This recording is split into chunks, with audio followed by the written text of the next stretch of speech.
Hello everyone, ये है आप लोगों के टेंस का वीडियो नंबर 27 और हम बात कर रहे हैं पूर्ण भूतकाल की।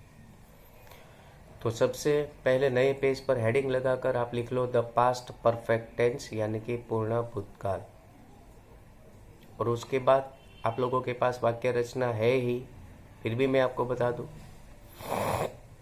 Subject plus had plus V3 plus object plus other word. और पैसिव वॉइस में object plus had plus been plus V3 plus by plus subject. फिर एक बार object plus had plus been plus V3 plus by plus subject. बराबर बच्चों। अब ये पूर्ण भूतकाल का उपयोग जो है वो थोड़ा डिफरेंट है। डिफरेंट इस प्रकार से बेटा कि मान लो कि भूतकाल के समय में जब दो घटनाएं, दो क्रियाएं एक साथ बनती है, बराबर। तो जो पहली जो घटना बनी है, जो क्रिया पहले हुई है, वो आएगी पूर्ण भूतकाल में। और उसके बाद तुरंत जो क्रिया बनी वो आएगी सादे भूतकाल में। तो इसका मतलब ये हुआ कि इस प्रकार के वाक्य में दो टेंस आएंगे, पूर्ण भूतकाल और सादा भूतकाल, बराबर। तो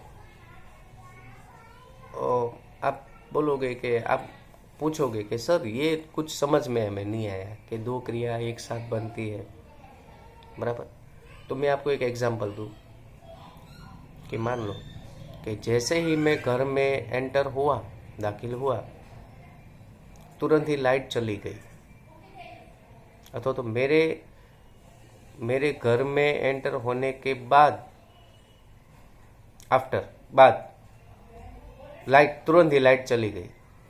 तो दो क्रिया घटना घटित हुई बेटा। आपके घर में एंटर होने की क्रिया और तुरंत ही लाइट चले जाने की क्रिया। तो दो में से पहली घटना कौन सी घटी, मतलब पहली क्रिया कौन सी हुई?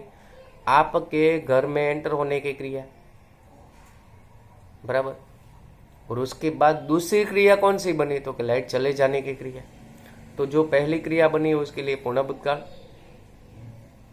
और अगर वाक्य में बाद में तो आफ्टर आएगा, पहले तो बिफोर आएगा। अब जब तब જ્યારે ત્યારે એવું હોય તો વેન આવશે, બરાબર।